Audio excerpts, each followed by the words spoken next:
میرے نبی پاک صلی اللہ تعالیٰ علیہ وسلم نے فرمایا شعبان میرا مہینہ ہے، رمضان میرے رب کا مہینہ ہے۔ اتنی برکتوں والا مہینہ، اتنی شانوں والا مہینہ ماہ رمضان، آپ نے کچھ باتوں کا بڑا ہی خیال رکھنا ہے۔ ایک تو آپ نے کوشش کرنی ہے نمازیں ذوق کے ساتھ پڑھی جائیں، یعنی ایک ہے کہ اوہ ٹانگیں نہیں اٹھ رہی اب تراویح کا ٹائم ہو، نہ اس میں کجی ہے، اس میں تھوڑا سا ذوق کی کمزوری ہے۔ اٹھنا ہے تو شوق سے اٹھنا ہے، بھاگ کے اٹھنا ہے۔ آپ نے مسجد کے ساتھ دلچسپی پیدا کرنی ہے، کوشش کرنی ہے مسجد کی صفائی بھی رمضان میں ہمارے ہی سے ہی آئے۔ اپنے علاقوں کی مساجد کی صفائی، نماز شوق سے پڑھنی ہے، شوق سے۔ آپ نے رمضان المبارک میں کوشش کرنی ہے کہ آپ یہ کہیں کہ زیادہ سے زیادہ میں دوسروں کو نواز سکوں، میں چپکے سے پہنچوں کسی غریب تک، خود سے جاؤں اور رمضان سے پہلے جاؤں، تاکہ وہ پہلا روزہ جو اس نے رکھنا ہے وہ اسی لنگر سے رکھے جو میرے حصے میں آئے، اور اس کو اپنا موسم سمجھیں جس کی وجہ سے اللہ آپ کو ثواب دے رہا ہے، اس کو موسم سمجھیں جس کی وجہ سے اجر مل رہا ہے۔ اور کوشش کریں کسی کو کپڑا جوڑا سوٹ دینا ہے، کسی طالب علم کو، امام مسجد کو، کسی غریب کو، کسی بوڑھی اماں کو، اپنے کسی چچا کو، اپنے دادا کو تحفہ دینا ہے تو وہ بھی شروع رمضان میں دے، تاکہ وہ آسانی سے سلا لے، سلا کے پہن لے۔ رمضان میں ہم نے قرآن پاک سے پیار کرنا ہے، قرآن پاک سے پیار کرنا ہے، صبح بھی تلاوت، دوپہر بھی تلاوت، بچوں کو ذوق دلانا ہے، شوق دلانا ہے۔ ہم نے قرآن مجید رمضان شریف میں تراویح میں ذوق سے سننا ہے، کھڑے ہونا ہے۔ پھر رمضان المبارک کے اندر احساس ہم نے بہت زیادہ پیدا کرنا ہے۔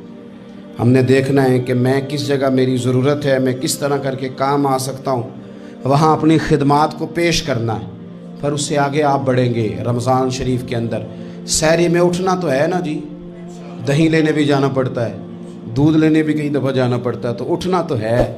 تو ایسا نہ کریں کہ 10 منٹ پہلے اٹھیں، اٹھ کے پہلے تہجد کی نماز پڑھیں، وہ نماز جس کے بارے میں میرے نبی پاک علیہ السلام نے فرمایا جب بندہ تہجد کے لیے کھڑا ہوتا ہے تو رب اسے دیکھ کے مسکراتا ہے، جو اس کی شان کے لائق۔ باقی نمازوں پہ ثواب ہو رہا ہے، تہجد کے وقت اللہ مسکرا رہا ہے۔ اور حضور فرماتے ہیں اگر جوان آدمی تہجد کے لیے اٹھے تو رب فرشتوں کے سامنے فخر فرماتا ہے۔ تو تہجد کی نماز ہر روز موقع ہونا ہے، اٹھنا ہی اٹھنا ہے، شہری کے لیے تو اٹھنا ہی ہے، تو وہی وقت تہجد کا ہے، خوب تہجد کی نماز پڑھنی۔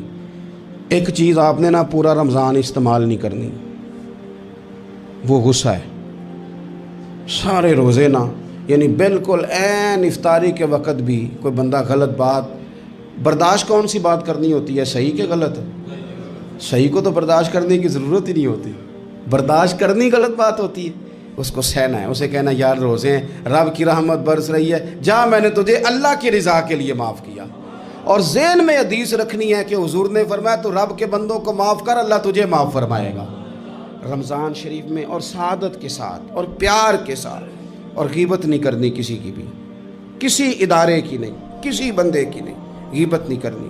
آپ کو حدیث میں ملے گا کہ نبی پاک علیہ السلام نے کچھ بیویوں سے کہا تھا کہ تم نے تو روزہ توڑ دیا ہے، اور تم نے حلال کے ساتھ رکھا تھا، حرام کے ساتھ توڑ دیا۔ یا رسول اللہ کس طرح؟ فرمایا غیبت نہیں کی تم نے، مردہ بھائی کا گوشت نہیں کھایا، یہ بہت بڑا جرم ہے، اس سے بچنا ہے۔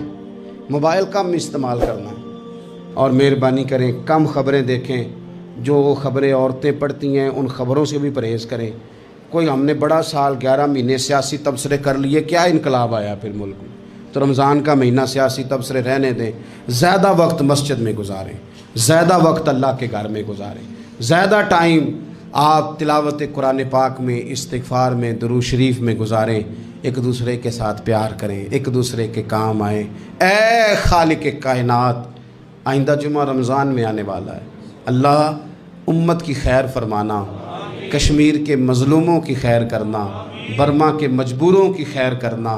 پاکستان تیرے نبی پاک علیہ السلام کے نام پر، کلمے کے نام پر بنایا گیا وطن ہے، اللہ اس میں دین کا جھنڈا نافذ فرما دے، اس وطن عزیز کو قیامت کی